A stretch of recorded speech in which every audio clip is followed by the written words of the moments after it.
আপনারা অবশ্যই এই গণহত্যার সুষ্ঠু বিচার আপনাদেরকে করতে হবে। আপনারা মনে রাখবেন, আপনারা সাধারণ কোনো প্রক্রিয়া ক্ষমতায় বসেননি, আপনারা কোনো আইনি প্রক্রিয়া মেনটেন করে ক্ষমতায় বসেননি। তাই গণহত্যার বিচারের জন্য আমাদেরকে কোনো আইনি প্রক্রিয়া, কোনো হাইকোর্ট দেখানোর রাজনীতি করবেন না।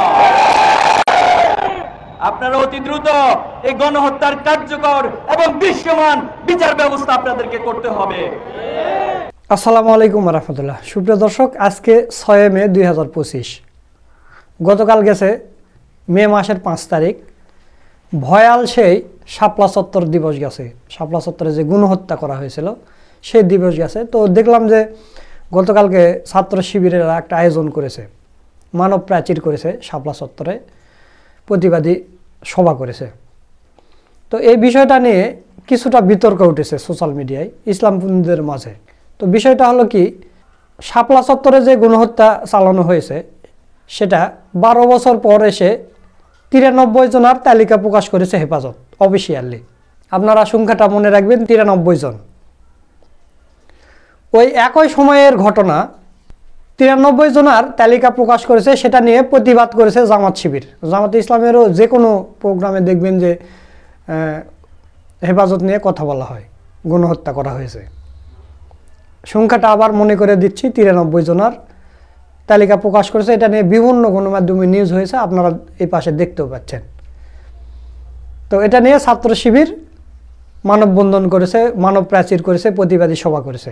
কিন্তু বিতর্কর বিষয় যেটা আসতেছে সেটা হচ্ছে যে ওই একই সময়ে আল্লামা দেলোয়ার হোসেন সাঈদীর ফাঁসির রায় যেদিন হয় সেই দিন মানে কয়েকটা সংখ্যা বলা হয় যে 272 জনকে একদিনে গুলি করে মেরেছে পুলিশ, অথবা 172 জন, যেটাই হোক, 100 হোক 200 হোক, 100-র উপরে আছে, একদিনে মেরেছে, পুলিশে গুলি করে হত্যা করছে আল্লামা সাঈদীর যেদিন ফাঁসির রায় হয়, শিবির এবং জামাতের লোকজনকে এবং আল্লামা সাঈদীর ভক্ত যারা ছিল তাদেরকে। তো তাহলে এখন এখানে যে বিতর্কটা উঠতেছে সেটা হলো যে 93 জনের তালিকা প্রকাশ করেছে হেফাজত। এটা নিয়ে জামাত শিবির অলরেডি সমাবেশ করে, সব করে, প্রতিবাদী মানে বিচার চাই, প্রতিবাদী সমাবেশ করে। অথচ আল্লামা সাঈদীর ফাঁসির রায়ের দিনে যে 272 হোক 172 জন যে মারা গেছে, এটা নিয়ে জামাত শিবিরের কোনো প্রতিবাদী সভা নেই, তাদের বিচার চাওয়া নেই, বা এগুলোর তালিকা প্রকাশ করা নেই, কিছু নেই। এটা নিয়ে বিতর্ক উঠেছে।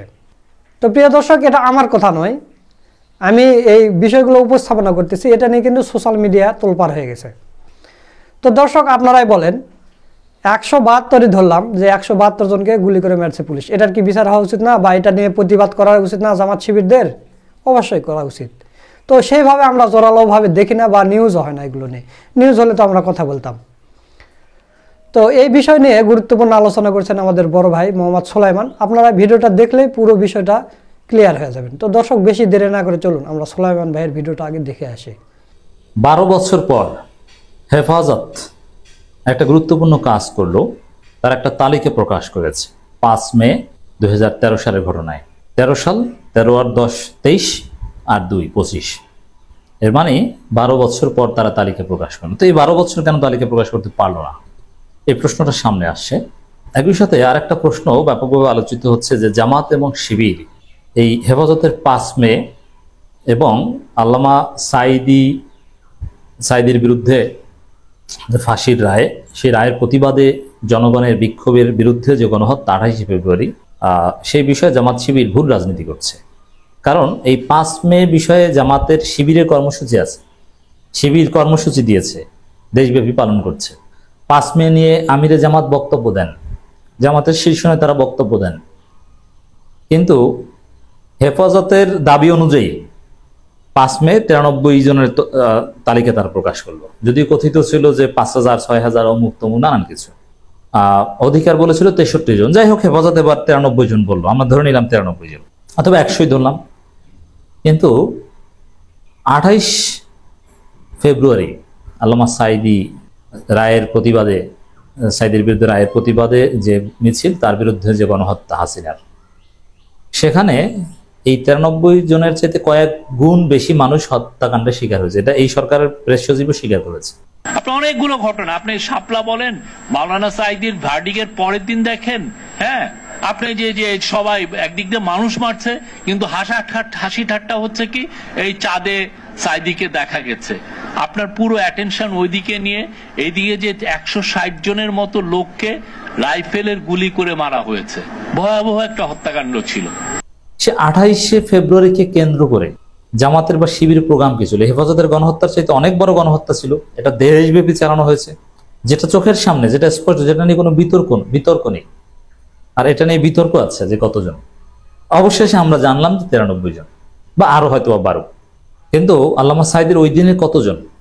128 জন, না 228 জন, না 250 জন? কতজন? জামাত শিবির স্পষ্ট করছে। 28শে ফেব্রুয়ারি তাদের কর্মসূচি কি ছিল? আল্লামা সাঈদীর রায়ের ওই দিনে গণহত্যার প্রতিবাদে জামাত ইসলামের কর্মসূচি কি ছিল? আমির জামাতের কোনো স্টেটমেন্ট ছিল, বা জামাত ইসলামের কোনো স্টেটমেন্ট ছিল? শিবিরের কোনো কর্মসূচি ছিল? কেন নাই? তো 5 মে নিয়ে জামাত শিবির এত সিরিয়াস, কিন্তু 28শে ফেব্রুয়ারি কেন সিরিয়াস না? আমরা বিশ্বাস করি আমাদের এই সমালোচনা আগামী বছর শিবিরকে বা জামাতকে সঠিক পথে পরিচালিত করবে। মানে এখানে একটা বিষয়, এগুলোর হিসাব নিকাশ বোঝা যায় যে এই যে জামাতের শহীদ নেতাদের নিয়ে জামাত শিবির যে এত সিরিয়াস না, এখন জামাত সিরিয়াস না বলে শিবির সিরিয়াস না। তো এইটার কারণ থাকতে পারে যে জামাত এখন ক্ষমতায় আসছে, ক্ষমতার কাছাকাছি চলে আসছে। তো এই সময়ে ভারতের আশীর্বাদ দরকার। তো এই বিষয়গুলো নিয়ে বেশি নাড়াচাড়া করলে ভারত সেটা ভালোভাবে নাও নিতে পারে, এই কারণে এই বিষয়গুলো নিয়ে এত সিরিয়াস না।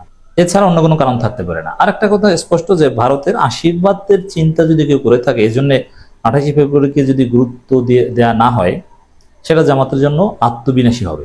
এটা কখনো ভালো সিদ্ধান্ত হবে না। তা আমি বিশ্বাস করি, বা আমার কনক্লুশন এটা, যে 5 মে এবং 28শে ফেব্রুয়ারি নিয়ে এটা কোনটাকে গুরুত্ব কতটুকু দিতে হবে, এই জায়গাটা নিয়ে জামাত শিবির ভুল রাজনীতি করছে। 5 মে শাপলা চত্বরে 93 শহীদের তথ্য প্রকাশ করলে হেফাজত ইসলাম। 2013 সালে 5 মে শাপলা চত্বরের সমাবেশে 93 জন শহীদের তথ্য প্রকাশ করেছে হেফাজত ইসলাম বাংলাদেশ। একে প্রাথমিক খসড়া তালিকা দাবি করে এই সংখ্যা আরো বাড়তে পারে বলে জানিয়েছে। যতই বাড়ুক 28শে ফেব্রুয়ারি সমান্তর হবে না, ঠিক আছে? দুই জায়গায় গুরুত্বপূর্ণ, দুইটাই গণহত্যা। এখন গণহত্যা হতে 2 জন হত্যা করলেও গণহত্যা হয়। গণহত্যার জেনোসাইডের সংজ্ঞা জানতে হবে। রোম স্ট্যাটিউট বিভিন্ন জায়গায় সংজ্ঞা দেওয়া আছে। যে কোনো একটা গোষ্ঠীকে নির্মূল করার উদ্দেশ্যে হত্যা করা, তাতে একজন নিহত হলো, সেটা গণহত্যা। উদ্দেশ্যটা, ইন্টেনশনটা ইম্পর্টেন্ট। তো দর্শক, এই সে 93 জন খসড়া তালিকা, এখন এই খসড়া তালিকা আগে কেন করতে পারেনি? এটা স্পষ্ট যে আওয়ামী লীগের ভয় করতে পারেনি। এক আদিলুর রহমান 63 জন বলেই জেল খাটতে হয়েছে। আর যদি 93 জনের তালিকা প্রকাশ করতো, তাহলে হেফাজত এদের ধরতো নিশ্চিত হাসিনা ভয়ে এটা প্রকাশ করতে পারেনি, এটা স্পষ্ট। হেফাজত ইসলাম সূত্রে তথ্য জানা গেছে, হেফাজত ইসলামের জনসংযোগের দায়িত্বে থাকা কেফায়েতুল্লাহ আজহারি তথ্য নিশ্চিত করেছেন। তিনি জানান, 93 জনের তালিকা প্রাথমিক তথ্য, কাজ চলছে, সংখ্যা আরো বাড়তে পারে। নানান সমালোচনা হচ্ছিল যে তালিকা কেন তারা প্রকাশ করেনি। মানে দেশের এমন একটা অবস্থা ছিল যে এই মৃত্যুর লাশের তালিকা, মৃত্যুবরণ, আপনাকে হত্যা করা হয়েছে এটাও আপনি বলতে পারবেন না, জানাজা পড়ার অধিকারও ছিল না। এরকম একটা জাহিলিয়াত ছিল হাসিনা আমল। আর এই জাহিলি আওয়ামী লীগকে আপনি নিষিদ্ধ চাইবেন না, আপনার ইমান আছে? যে আওয়ামী লীগকে নিষিদ্ধ চাইবেন, তার ইমান ঠিক আছে কিনা এই প্রশ্ন তোলা যায়। সামাজিক যোগাযোগ মাধ্যমে প্রচলিত ছিল সেদিন রাতের আধারে 1000-এর বেশি নিহত হয়েছে। তবে ওই জসিমউদ্দিন রহমানি আছে না, এদের গ্রুপটা বিভিন্ন ভিডিও এডিট করে তখন প্রচার করতো 5000-6000 লাশ পুড়িয়ে ফেলেছে, নানান উদ্ভট কথাবার্তা প্রচার করতো এই রহমানি গ্রুপ। লালবাগ মাদ্রাসা যেত এই রহমানিরা, তখন তারা জঙ্গি ছিল, এখন ভালো হয়ে গিয়েছে, ধন্যবাদ। সেদিন রাতের আধারে বেশি নিহত। তবে এ ঘটনায় বেসরকারিভাবে কাজ করা প্রতিষ্ঠান অধিকার 2024 সালের 19 আগস্ট তাদের ফেসবুকে 61 জন নাম পরিচয় প্রকাশ করে। অন্যদিকে 2 মে, এখন এই অধিকার বা কোনো একটা মানবাধিকার সংগঠন, তাদের তথ্যপত্র যাচাই বাছাই সীমাবদ্ধতা থাকতে পারে এবং পদ্ধতিগত জটিলতার কারণেও সবার নাম নাও আসতে পারে, যেটা হেফাজতের নিজস্ব তালিকায় এসেছে। অন্যদিকে গত 2 মে প্রধান উপদেষ্টা উপপ্রেস সচিব আবুল কালাম আজাদ মজুমদার নিজের ভেরিফাইড ফেসবুক পেজে এক পোস্টে তার অভিজ্ঞতা তুলে ধরেছেন। তিনি উল্লেখ করেন, ওই ঘটনায় কতজন নিহত হয়েছিল তা নিয়ে গোটা বিশ্ব বিভ্রান্ত। তখন তিনি এবং মার্ক ডমেট, তৎকালীন বিবিসি ঢাকা প্রতিনিধি, মিলে 2 সপ্তাহ ধরে মাঠে কাজ করেন।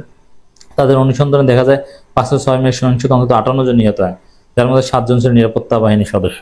এখন 58 জন, 7 জন নিরাপত্তা বাহিনী মারামারি হয়েছিল, আর 58 জন নিহত হয়েছিল। এই তথ্য কিন্তু বিবিসি বাংলা কখনো প্রকাশ করতে পারেনি। এর মানে কতটা ভয়ঙ্কর রাজ্য ছিল বাংলাদেশ। 2013 সালে 5 মে শাপলা চত্বরে অবস্থান নিয়েছিল কওমি মাদ্রাসা ভিত্তিক সংগঠন হেফাজত ইসলাম বাংলাদেশ। যাই হোক দর্শক, অবশেষে একটা যুগান্তকারী ঘটনাই বলবো, যে প্রাথমিক একটা তালিকা পাওয়া গেলে হেফাজত এই কাজটা করতে পারলো, এটা হেফাজতের একটা অর্জন এবং এতদিন হাসিনার ভয় করতে পারেনি, এটা প্রমাণিত হলো। আর জামাত শিবিরের উচিত হেফাজতের গণহত্যার বিচার যেরকম চাওয়া, ঠিক তদ্রুপ 28 ফেব্রুয়ারি গণহত্যার বিচার চাওয়া, 28 ফেব্রুয়ারি তালিকা প্রকাশ করা, এটা নিয়ে নাড়াচাড়া দিতে হবে। আল্লামা সাঈদী আমাদের অহংকার, আমাদের অনুভূতি, তার রিলেটেড প্রত্যেকটা বিষয়কে পলিটিক্যাল ইম্পর্টেন্স দিতে হবে, নইলে জামাতের বিরুদ্ধে আমরা বলে যাব।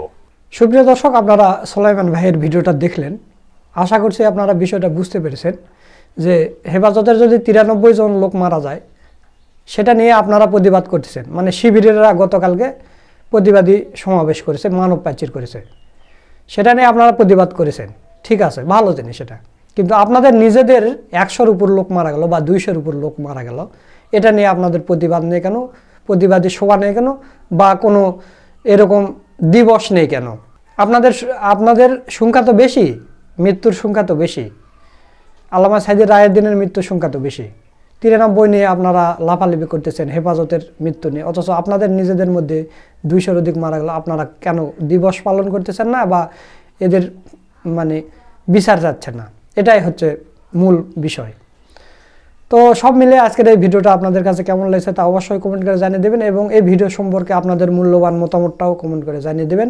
একথা বলে আজকের ভিডিও এখানে শেষ করছি। সকলকে ধন্যবাদ। আসসালামু আলাইকুম ওয়া রাহমাতুল্লাহ।